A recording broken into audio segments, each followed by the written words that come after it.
ቆይ ምን ላድርጋት? ከዚህ በላይ ምን ላድርጋት? ቅድስት አንቺ ተኝ በቃ።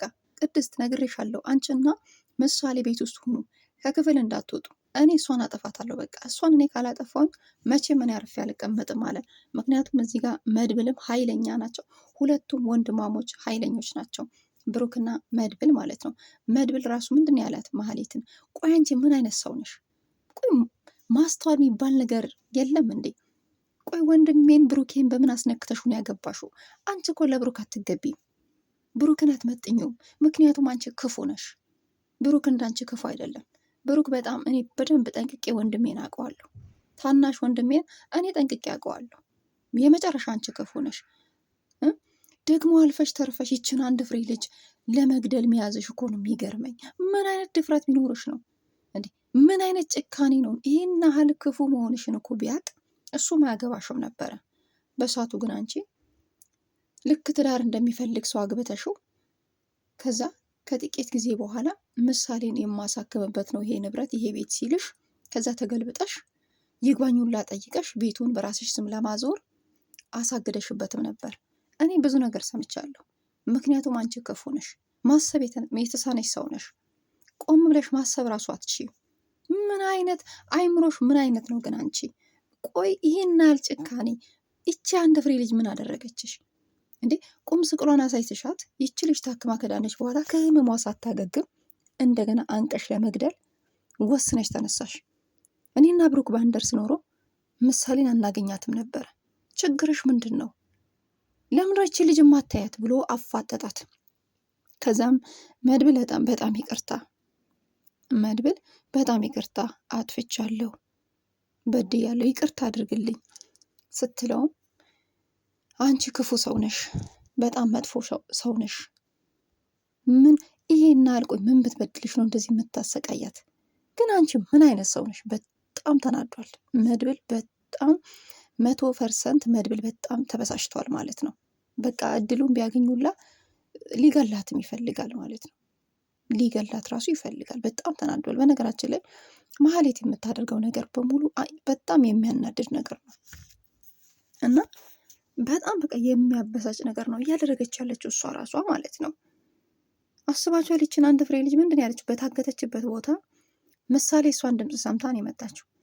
የእሷን ድምፅ ሰምታ ስትመጣ እማዬ ምን ሆነሽ ነው? ማን ነው እዚህ ጋር ያሰረሽ? ማን ነው አግቶ ያስቀመጠሽ? ስትላትም ኧረ ምሳሌ ልጄ፣ ኧረ ምንም አይደለም፣ ልክ እንደ ጥሩ ሰው፣ ኧረ ምሳሌ ልጄ ምንም የተፈጠረ ነገር የለም፣ ግን እኮ ምሳሌ ልጄ የምትወጂኝ ከሆነ ነይና እጄን ፍቺ አለቻት። ይቺ አንድ ፍሬ ልጅ ደግሞ ማንንም በአንድ አይን ነው የምታየው። እንደውም በባለፈው ፓርት ካስታውሳችሁ ምሳሌ የሚጎዳትንም የሚጠላትንም የሚወዳትንም ሁሉንም በአንድ አይኗ ነው የምታየው፣ ሁሉንም ሰው ነው የምትወደው ብሎ ብሩክ ሲያወራ ሰምታችኋል። ስለዚህ ይቺ አንድ ፍሬ ልጅ የምታውቀው ነገር የለም።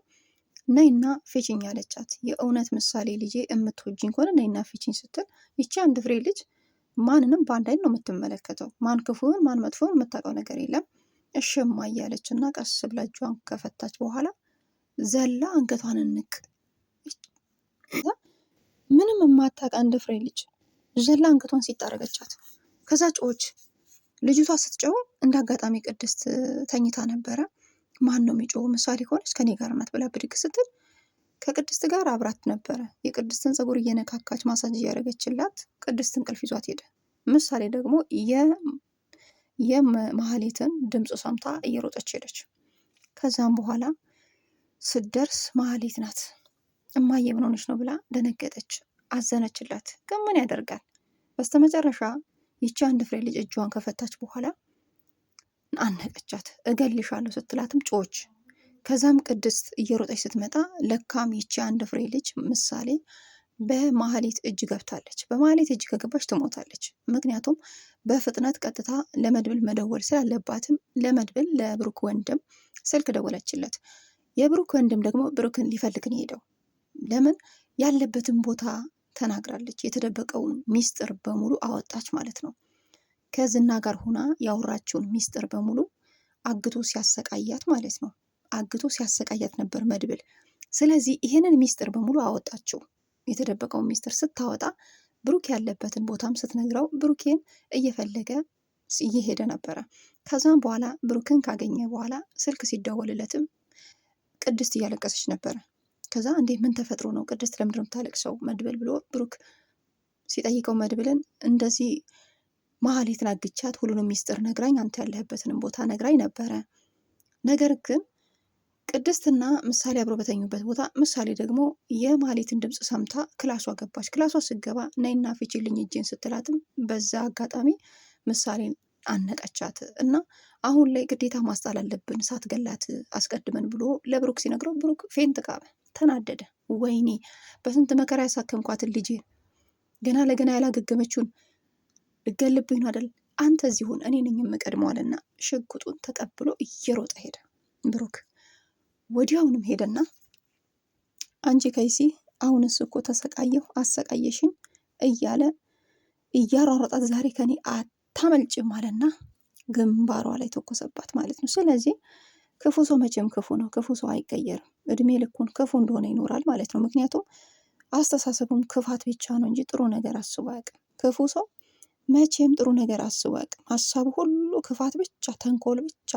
መሀሌት ሁሌም ክፋት እንዳስበች ስለ መግደል፣ ስለ ውርስ፣ ስለ ገንዘብ። ሲጀመር አንቺ ስራ የታቂና ሰርቶ መለወጥን ደግሞ የታቂና ነው። አንቺ የተስተካከለውን ነገር የራሴ ላድርግ፣ ሰውን ልግደል፣ የሰውን ነገር የራሴ ላድርገው ማለት እንጂ ከዚህ በስተቀር ምን ታውቂያለሽ አላት እኮ መድብል። እውነቱን ነው። እና ክፉ ሰው መቼም ክፉ ነው፣ ግን መጨረሻው ደግሞ አወዳደቁ የከፋ ነው።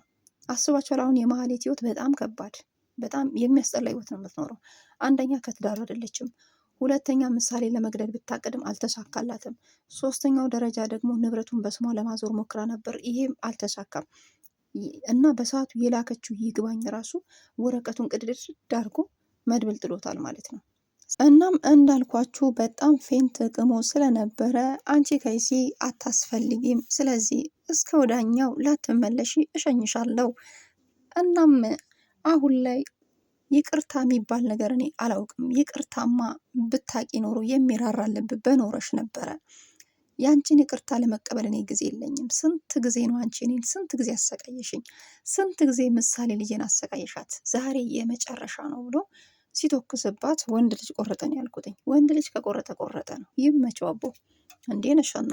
እሷም አበዛችሁ። በነገራችን ላይ በጣም ታግሷት ነበረ። በጣም ብዙ ብዙ ብዙ ብዙ በደልን በብሩክም በምሳሌም በጣም አድርሳለች።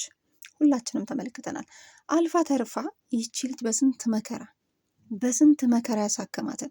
እንደውም በእሷ ምክንያት እኮ ነው ሰሞኑን የጠፋው ማለት ነው። ሰሞኑን ታግቶ እንደዚህ የተሰቃያለው ለምሳሌ ሲል ነው። ይህንን እያወቀች በድጋሜ መድፈሯን የገረመኝ በድጋሜ ድፍረቷ። እኔ ግርም የሚለኝ የመሀሌት ድፍረት አሁንም እንደቀጠለ ነው። በቃ እንዴ በስንት ስቃይ ያሳከማትን ልጅ ስንት መስዋዕት ከፍሎ ይቺ ልጅ ካሳከማት እኮ ቢያንስ አንድ ወር ራሱ አልሆነም፣ ቅርብ ጊዜ ነው እና አላገገመች ሙሉ በሙሉ ይችን አንድ ፍሬ ልጅ እንደዛ መስዋዕት ከፍሎ በእሷ ምክንያት እዛ ታግቶ የተሰቃያለ፣ እሷ ደግሞ ልገላት ያዘቻት ማለት ነው። እና ምሳሌ ለመግደል የምታስበው ለምንድን ነው? ንብረቱ በእሷ ስም እንዲዞር። ምሳሌ ከሞተች ብሩክም ደግሞ ከታገተበት የማይፈታ ከሆነ እድሉን ተጠቅሜ በራሴ ስም አዞራለሁ ነው ያለችው። ይሄንን ምክር እሷን የመከረው ማን ነው? ዝና ነው። ዝና እሷን የሚመክራትን ምክር እውነት መስሏት ትቀበላለች። ነገር ግን ዝና የሚመክራት ምክር በሙሉ ትክክል ይመስላታል። በፍጹም ተሳስታለች። ዝና ይህንን ምክር የሚመክራት ከዚህ በፊት ቤት እገዛልሻለሁ፣ መኪና እገዛልሻለሁ፣ የምትፈልጊውን ሁሉ አደርግልሻለሁ፣ በቃ አንቺ ብቻ በእኔ ላይ ጣይ ይላታል እና ታምነዋለች። ስለዚህ እሱ በሚላት ሀሳብ ብትስማማም ነገር ግን እንዳሰበችው አይደለም። ምክንያቱም እገዛልሻለሁ ይላታል እንጂ ሌላ የተለያየ ሀሳብ ሲያመጣ የእሱን ሀሳብ የእሱን ምክር እየተቀበለች ጉድጓድ ውስጥ እየገባች ነው፣ ገደል ውስጥ ማለት ነው። ነገር ግን አልታወቃትም። ቢታወቃት ኖሮ ባላደረገች ነበረ እና እገዛልሻለሁ እያለ ያታላታል። እሷም እውነት ይመስላታል። በነገራችን ላይ እውነት እየመሰላት ገደል ውስጥ እየገባች ነው፣ ገደል ውስጥ ማለት ነው። እና ከባድ ነው። በነገራችን ላይ አንዳንድ ጊዜ ምክሮችን ማለት ነው ስንቀበል የሆነ አለ አይደል፣ ተረጋግተን ይሄ ነገር ትክክል ነው ወይስ አይደለም የሚባል ነገር አለ እንጂ ሆ ሁሉንም ነገር ትክክል ነው ብለን የምንቀበል ከሆነ የምንጎዳው እኛ ነን ማለት ነው። እና አንዳንድ ነገሮችን ለይተን ማወቅ መቻል አለብን አይደል እንዴ? እሷ በቃ ዝና የሚላትን በሙሉ ሁሉንም ነገር ታምናለች። በቃ እንደዚህ እንደዚህ አድርገሽ ንብረቱን በስምሽ አዙሪ፣ እንደዚህ አድርገሽ የብሩክ ቤት በአንቺ ስም እንዲዞር አድርጊ። ሊሆን እኮ አይችልም። ሲጀመር ምንም ብታደርግ ምንም በምሳሌ ስም ያለ ንብረት እንደው አያምጣውና ምሳሌ ራሱ ብትሞትም አታገኘውም በጭራሽ። ያ ንብረት ለብሩክ ነው የሚሆነው። የምሳሌ ማለት የብሩክ ነው፣ የብሩክ ማለት የምሳሌ ነው። ግን ደስ የሚለው ነገር በምሳሌ ስም ስላለ በብሩክ ስም ቢኖር የ80 ባሌ ነው ብላ ተከራክራ እኩል ልትካፈል ትችላለች። ግን ደግነቱ በምሳሌ ስም ስላለ ምሳሌ እንዳስወግዳት፣ ምሳሌን ካስወገድኳት ቀጥታ ንብረት በማን ይሆናል? በብሩክ ይሆናል። ስለዚህ የመካፈል ግዴታ አለብኝ የ80 ሚስቱ እስከሆንኩኝ ድረስ በሚለው ነው የእሱ ሀሳብ። እና ይህንን ሀሳብ ያመጣላት ደግሞ ማን ነው? ዝና ነው። ዝና ይህን ሀሳብ የሚያመጣላት ለምንድን ነው? ከሱ እንድትርቅ በቃ ጥያቄ እንዳታበዛበት ነው። ይሄንን ዘዴ የተጠቀመ ማህሌትን ለማራቅ ይፈልጋል፣ ከህይወቱ ማለት ነው። ማህሌትን ለማራቅ ድብን አድርጎ ይፈልጋል ዝና። ግን ያታላታል፣ እሷም ትታለላለች። ኤፍራታን ብትሆን እሷን እየመሰለች በስተመጨረሻ እሷን አጋለጠቻት። እህቴ ናት፣ የአክስቴ ልጅ ናት፣ አንዴ ደግሞ እህቴ አይደለችም፣ ምንም ያገናኘን ነገር የለም ብላለች ባለፈው ማለት ነው። አረ ጭራሽ አላቃትም ነው ያለችው። ይሄ ምንድን ነው?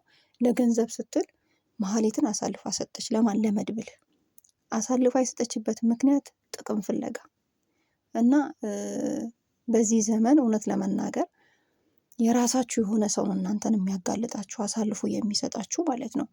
እና ሰውን ውደዱ እንጂ አትመኑ በዚህ ሰዓት። እና ይሄ ድራማ ለእናንተ ትምህርት ይሆናችኋል ብዬ ነው የማስበው። አስባችኋል? ማህሌት ከኤፍራታ ጋር ብዙ ቀናትን ብዙ ላይፍ አሳልፋለች። ብዙ ላይፍ አሳልፏል።